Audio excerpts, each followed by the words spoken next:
إن الحمد لله نحمده ونستعينه ونستغفره ونعوذ بالله من شرور أنفسنا ومن سيئات أعمالنا من يهده الله فلا مضل له ومن يضلل فلا هادي له وأشهد أن لا إله إلا الله وحده لا شريك له وأشهد أن محمدا عبده ورسوله يا أيها الذين آمنوا اتقوا الله حق تقاته ولا تموتن إلا وأنتم مسلمون يا أيها الناس اتقوا ربكم الذي خلقكم من نفس واحدة وخلق منها زوجها وبث منهما رجالا كثيرا ونساء واتقوا الله الذي تساءلون به والأرحم إن الله كان عليكم رقيبا يا أيها الذين آمنوا اتقوا الله وقولوا قولا سديدا يصلح لكم أعمالكم ويغفر لكم ذنوبكم ومن يطع الله ورسوله فقد فاز فوزا عظيما فإن أصدق الحديث كتاب الله وخير الهدي هدي محمد صلى الله عليه وسلم وشر الأمور محدثاتها وكل محدثة بدعة وكل بدعة ضلالة. Assalamu alaikum wa rahmatullahi wa barakatuh les frères et sœurs, j'espère que vous allez bien. Donc la vidéo d'aujourd'hui s'intitule Bonne nouvelle pour la famille d'Abou Bakr, notre frère malien qui a été tué injustement, uniquement par le fait qu'il disait Allah est mon Seigneur. On demande à Allah qu'il lui accorde sa miséricorde, qu'il lui pardonne, qu'il lui accorde les hauts degrés du paradis. Donc ceci est une bonne nouvelle pour sa famille car déjà il a eu une belle fin. Ce n'est pas donné à tout le monde de mourir de cette façon-là. Omar ibn al-Khattab a été tué pendant qu'il était en prière. Donc ceci est vraiment quelque chose qui doit réjouir sa famille, le fait qu'il ait fini sa vie dans la maison d'Allah et en train d'enseigner la religion d'Allah à quelqu'un qui s'est fait passer pour quelqu'un qui s'intéressait à la religion d'Allah. Et ceci n'est pas donné à tout le monde. Ceci n'est pas donné à tout le monde, donc alhamdulillah, et bonne nouvelle à cette famille, d'avoir quelqu'un qui a fini sa vie de cette façon-là. Également, parmi les bonnes nouvelles qu'on annonce à cette famille, il y a le fait que l'épreuve qui les a atteint toute la communauté musulmane francophone. Il n'y a pas une personne qui a entendu son histoire sans qu'il l'invoque à sa faveur. Il n'y a pas une personne qui a entendu son histoire sans qu'il l'invoque à sa faveur. Regardez, subhanallah, presque des millions de musulmans qui invoquent la miséricorde, le pardon d'Allah et pour notre frère Abou Bakr. Et ceci n'est pas donné à tout le monde, subhanallah. Donc voilà les bonnes nouvelles. Bien évidemment, la personne est attristée d'avoir perdu quelqu'un de sa famille, et ceci est normal, mais le musulman se doit d'accepter le décret d'Allah, que ceci a été écrit par Allah et que c'était son destin, il ne pouvait pas y échapper. Et quel bel destin il a eu, alhamdulillah. Allahumma barik. Donc voilà, donc patienter, également derrière, faire des choses qui vont être profitables à la personne qui est décédée, et pas s'attarder sur des choses en fait qui ne servent à rien. Donc souvent, quand on a ce genre d'épreuve en France, il faut faire très attention. Que les gens ne t'amènent pas dans des choses en fait qui sont interdites par l'islam. Ils commencent à t'amener dans des manifestations, à organiser des manifestations, des marches blanches ou pacifiques, ou des sittings, ou organiser des minutes de silence. Tout ça, ce sont des choses qui ne font pas partie de notre religion. On a eu une épreuve, on se doit de se comporter dans cette épreuve-là conformément aux enseignements de notre religion, et pas d'aller faire des choses qui sont contraires à notre religion. Également faire attention également aux innovations qu'ont inventé les soufis dans notre religion. Organiser des lectures de Coran pour le mort, le 7e jour de son décès, le 40e jour, fêter son anniversaire de décès, toutes ces choses qui n'ont pas de fondement dans notre religion, il ne faut pas les faire. Il ne faut pas les faire. Donc il faut faire très très attention à tout cela. Et rester musulman dans la difficulté comme dans la facilité. S'occuper vraiment de ce qui est utile à la famille et aux défunts, et pas de se laisser embarquer dans tout et dans n'importe quoi. Parce que quand on a ce genre d'événement, beaucoup de personnes en profitent pour faire de la récupération. Les politiques, les journalistes. Donc déjà, veillez à fermer la porte à ces gens-là, aux politiques et aux journalistes, car c'est des gens qui sont mauvais.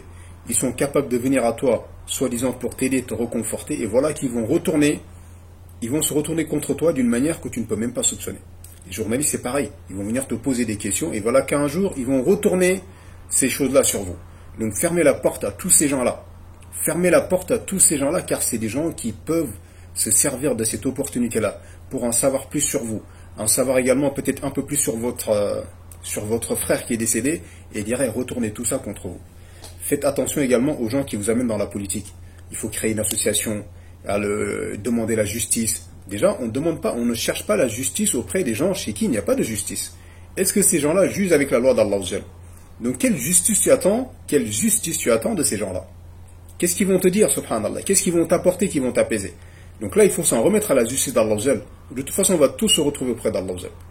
On va tous se retrouver auprès d'Allah.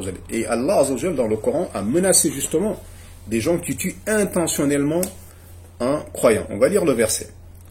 ومن أعوذ بالله من الشيطان الرجيم ومن يقتل مؤمنا متعمدا فجزاؤه جهنم خالدا فيها وغضب الله عليه ولعنه وأعد له عذابا عظيما. Subhanallah. Quiconque tue intentionnellement un croyant, sa rétribution alors sera l'enfer pour y demeurer éternellement. Allah l'a frappé de sa colère, l'a maudit et lui a préparé un énorme châtiment. Cite avec moi les exemples, les châtiments. L'enfer pour l'éternité, la colère d'Allah, la malédiction d'Allah, il lui a préparé un châtiment douloureux. Et ceci suffit largement, subhanallah. Ceci suffit largement. Inna lillahi wa inna ilayhi raji'un. Et le rendez-vous est auprès d'Allah. Et ces comptes-là seront réglés, subhanallah. Donc la personne qui a fait ça, voilà ce qu'Allah l'a menacé, subhanallah.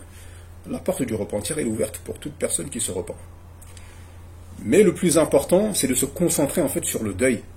Et pas de se laisser embobiner, de se laisser traîner et amener partout, n'importe où et partout, par les journalistes et les politiques. Car c'est des gens mauvais, subhanallah. C'est des gens mauvais. Ils ne veulent pas le bien des musulmans. Ils peuvent servir de ça pour en savoir plus sur vous et retourner des choses contre vous, subhanallah. Donc fermez-leur la porte. Ne participez à aucune manifestation, aucun rassemblement, rien. Barakallahu fikum, donnez-nous notre corps et qu'on s'en occupe. C'est tout ce qu'on vous demande. On ne veut pas faire d'interview, ni parler à qui que ce soit, ni participer à quoi que ce soit comme manifestation, rassemblement, demander la justice, etc., etc. Non, tombez pas dans le piège. Malheureusement, certains musulmans sont tombés dans ce piège-là. Ils organisent des meetings, des rassemblements, des marches, ils mettent la photo de la victime partout, ils créent des associations et voilà qu'ils tombent dans la politique, ils tombent dans des délires parfois même racistes, etc., etc. Non. Garde-toi une chose, tu es musulman, tu as perdu un membre de ta famille, c'est une épreuve qui est douloureuse, reste musulman. Et ceci n'est pas nouveau. Il faut savoir que même le messager d'Allah, sallallahu alayhi wa sallam, des gens sont venus une fois au messager d'Allah, sallallahu alayhi wa sallam. Ils se sont fait passer pour des musulmans. Ils ont dit, envoie avec nous des compagnons qui vont nous enseigner le Coran. Et le messager d'Allah, sallallahu alayhi wa sallam, a choisi parmi les compagnons tous ceux, beaucoup parmi eux qui connaissaient le Coran par cœur. Il leur a dit, allez avec eux et enseignez-leur la religion d'Allah. Et voilà que sur le chemin, ils les ont tués, subhanallah. Ils les ont quasiment tous tués. Donc c'est pas nouveau. C'est pour ça que la personne se doit de se référer toujours au messager d'Allah, sallallahu alayhi wa sallam. Laqad kana lakum fi rasulillahi uswatun hasana. À chaque fois qu'il t'arrive une épreuve, fouille dans la vie du messager d'Allah, tu trouveras qu'il y a pire, subhanallah. Donc voilà, tu te soumets à Allah, tu acceptes le décret d'Allah et tu te soumets à lui comme il se doit. Mais c'est pas tu vas avec les koufars qui t'amènent dans des manifestations, des sittings, des 1 minute de silence, justice pour Fulan, Allah, etc., etc., et ils te font faire des choses qui sont haram, ou tu vas vers les journalistes qui vont venir t'espionner en réalité, te poser des questions, rentrer dans ta vie, dans la vie du défunt, et essayer de sortir des choses contre vous. Parce qu'en réalité, ce sont eux les responsables. Les vrais responsables, ce sont les journalistes et les politiques. Et comment tu vas chercher la justice auprès du responsable lui-même? Là, il réclame de la justice à l'État français. Mais l'État français est coupable dans cette affaire.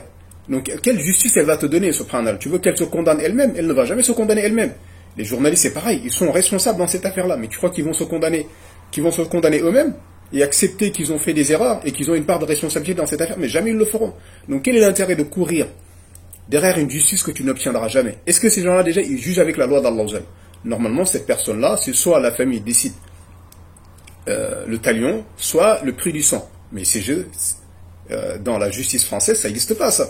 Donc, qu'est-ce que tu cherches de la justice auprès de ces gens-là, subhanallah? Jamais tu obtiendras de la justice là. Ils en ont pas, ils ne jugent pas avec les lois d'Allah Azzawajal. Donc, à un moment donné, il faut comprendre, en fait, et pas être naïf, et pas se laisser avoir comme ça, parce que beaucoup de gens vont vous tourner autour de vous, pour leur intérêt personnel. Donc, et c'est là que j'en profite pour dire à tous les musulmans, pensez à la famille. Tous ceux qui peuvent les soutenir financièrement, psychologiquement, physiquement, par la présence, par des invocations, faites-le. Également, n'ajoutez pas de la douleur à leur douleur. Évitez de mettre la photo en miniature du frère dans vos vidéos, dans vos posts, etc., etc., parce que la famille va tomber dessus forcément. Tout le monde est sur YouTube. Donc le fait de mettre la photo de notre frère Abu Bakr dans vos vidéos, dans tout ça, ça réveille la douleur de ces gens-là. Donc ayez pitié de ces gens-là, ayez miséricorde de ces gens-là, allégez leur souffrance, subhanallah, essayez de les aider, ne soyez pas une cause d'ajout de leur souffrance, subhanallah. Qu'Allah nous accorde vraiment la réussite dans nos paroles et dans nos actes, la sincérité dans nos paroles et dans nos actes, et qu'on soit une aide pour nos frères et pas qu'on soit des gens qui leur ajoutent de la tristesse. Hein?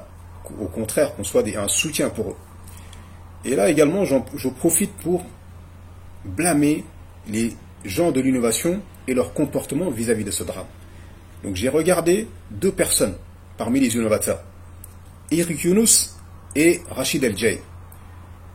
Eric Yunus profite de cet événement-là pour dénigrer la communauté musulmane, pour faire l'éloge de Rachid El-Jay, pour dire que quand Rachid El-Jay, ceci est arrivé à Rachid El-Jay, il n'y a pas eu de réaction de la communauté, alors que Rachid El-Jay est le prédicateur francophone numéro 1, hein, et il fait l'éloge comme ça de Rachid El-Jay durant ces moments-là. Regardez-moi ces Hizbiyoun, durant même ces moments difficiles, ils viennent faire l'éloge de la Hizbiya, des Hizbiyoun, et dénigrer les musulmans, subhanallah, et les amener vers la politique. Il faut qu'on ait un impact économique, il faut qu'on ait un impact social, un impact politique. Non, Yahi, la seule chose qui va donner la puissance aux musulmans, que les musulmans se fassent respecter, c'est le fait que les musulmans s'attachent au tawhid et à la sunna. C'est le fait de propager la croyance authentique parmi les musulmans et la sunna du messager d'Allah sallallahu alayhi wa sallam. Que l'islam soit purifié, que la communauté musulmane soit purifiée du shirk et de la bid'a, également de la hizbiya. Vous êtes les gens qui affaiblissez la communauté musulmane. C'est vous qui affaiblissez la communauté musulmane, car vous n'enseignez pas aux musulmans l'unicité d'Allah. La raison pour laquelle Allah les a créés. Vous ne mettez pas en garde contre le shirk. Vous ne mettez pas en garde contre la bid'a. La bid'a est répandue parmi les musulmans. Voilà les choses qui affaiblissent les musulmans. Les choses qui affaiblissent le plus la communauté musulmane, c'est le shirk et la bid'a. Donc toute personne qui veut renforcer la communauté, qui propage le tawhid, qui met en garde contre le shirk, qui propage la sunna, qui met en garde contre la bid'a et les gens de la bid'a. Voilà la réalité. Mais quant à essayer de tromper les musulmans en les amenant vers de la politique, vers du commerce, vers de la dunya et en délaissant les fondements, alors vous étiez où? Pourquoi vous exposez pas aux gens la réalité de l'islam, la aqida de l'islam, le fondement de l'islam? Mais vous ne faites rien de tout ça. Pourquoi vous parlez pas de l'alliance et le désaveu? La plupart des musulmans ne connaissent pas l'alliance et le désaveu, ils savent même pas. Pourquoi vous n'exposez pas aux musulmans la croyance des chrétiens et des juifs et des athées? Où sont vos mises en garde contre les athées? Où sont vos mises en garde contre les chrétiens et les juifs, subhanallah? Et voilà que les musulmans sont naïfs justement parce qu'ils ne connaissent pas la croyance authentique. Et ils vivent dans un endroit justement où la croyance authentique est attaquée matin, midi et soir. Et ils ne connaissent même pas la croyance des mécréants autour d'eux. Après, on s'étonne qu'ils sont faibles. Bien sûr qu'ils sont faibles. Mais c'est vous les responsables. Vous les soi-disant prédicateurs là. Vous prêchez quoi en réalité? Vous n'êtes là justement, vous profitez de cette occasion même pour vous mettre en valeur et critiquer les musulmans et dire que vous, voilà, il vous est arrivé ceci et cela et pourtant les gens n'ont pas réagi, etc., etc. Alors que vous apportez quoi aux musulmans? Vous apportez quoi aux musulmans? Vous leur apportez rien. Car celui qui n'apporte pas le tawhid aux musulmans, qui ne met pas en garde contre le shirk, qui ne leur porte pas la sunna, qui leur met pas en garde contre les bid'a et les gens de la bid'a, qu'est-ce qu'il leur a apporté? Dans la vidéo de Rachid El-Jay, il fait l'éloge d'établir. Quand j'étais petit, on voyait l'établir. Venez, subhanallah, tu dis comment ces gens-là? Ils veulent que la communauté s'élève alors qu'ils sont en train de propager les choses qui affaiblissent la communauté. Et après, ils critiquent la communauté. Ya subhanallah. Quelle contradiction. Aucune logique en fait dans leurs propos et dans leur méthodologie. Ils font l'éloge des gens égarés. Ils font l'éloge des gens qui appellent au shirk et à la bid'a. Et derrière, ils s'étonnent en fait que la communauté elle est faible. Mais vous affaiblissez la communauté. Vous êtes la cause de l'affaiblissement de la communauté. Les gens de l'innovation, ce sont eux qui affaiblissent les musulmans. Donc si on n'est pas respecté, c'est à cause des prêcheurs comme vous qu'on n'est pas respecté. C'est vous également qui mettez en danger les vrais prêcheurs. Car vous prêchez un islam corrompu, un islam modifié. Et c'est là que derrière, on s'attaque à ceux qui prêchent l'islam authentique, les salafiyoun. Donc c'est vous qui affaiblissez les musulmans. C'est vous qui les rendez naïfs, qui les trompez, qui leur dites, voilà, fêtez Noël, il faut s'intégrer, il faut s'adapter à la République, etc., etc. C'est vous qui les trompez, subhanallah. Et voilà que derrière, les koufars, ils leur tapent dessus. Car vous les avez pas préparés. Parce qu'un musulman qui est sur la voie des salafs, il est éveillé, il est clairvoyant, il connaît l'alliance et le désaveu, il connaît la aqidah authentique, il connaît également la aqidah des juifs et des chrétiens et des athées, il connaît leur animosité envers cette religion et ces gens, donc il est clairvoyant. Alors que vous formez des musulmans, des bisounours, des naïfs, des gens qui se font avoir partout et n'importe quoi. Vous leur faites croire en fait que ils sont bien là-bas, ils ont plus de liberté que même dans les pays musulmans et qu'ils doivent rester là-bas. Après derrière les autres ils leur tapent dessus, ils comprennent pas. Ils comprennent pas ce qui se passe. La cause c'est vous qui n'êtes pas capable, subhanallah, d'enseigner aux gens l'islam authentique. Cet islam justement qui leur permet d'être clairvoyants et intelligents, qui leur permet également d'avoir le soutien et le secours d'Allah et d'être forts et puissants. Hein, cette communauté ne sera renforcée, ne sera puissante que par le Coran et la Sunna avec la compréhension des pieds prédécesseurs, par la croyance authentique qui est enseignée et propagée et par la Sunna authentique qui est appliquée et pas les innovations. Voilà ce qui renforce la communauté musulmane. Mais quant à ce que vous venez, vous faiblissez la communauté derrière, vous critiquez la communauté, et en plus parfois vous vous en mettez plein les poches à travers la communauté, mais vous êtes qui en fait, subhanallah? Vous n'avez pas l'impression de vous foutre de nous quelque part? Wala hawla wala quwwata illa billah. On demande à Allah qu'il accorde le paradis à notre frère Abou Bakr, qu'il récompense sa famille, qu'il leur accorde la patience, qu'il nous préserve nous, qu'il nous accorde la sincérité dans nos actes. هذا والله أعلم وصلى الله وسلم على نبينا محمد وعلى آله وصحبه أجمعين.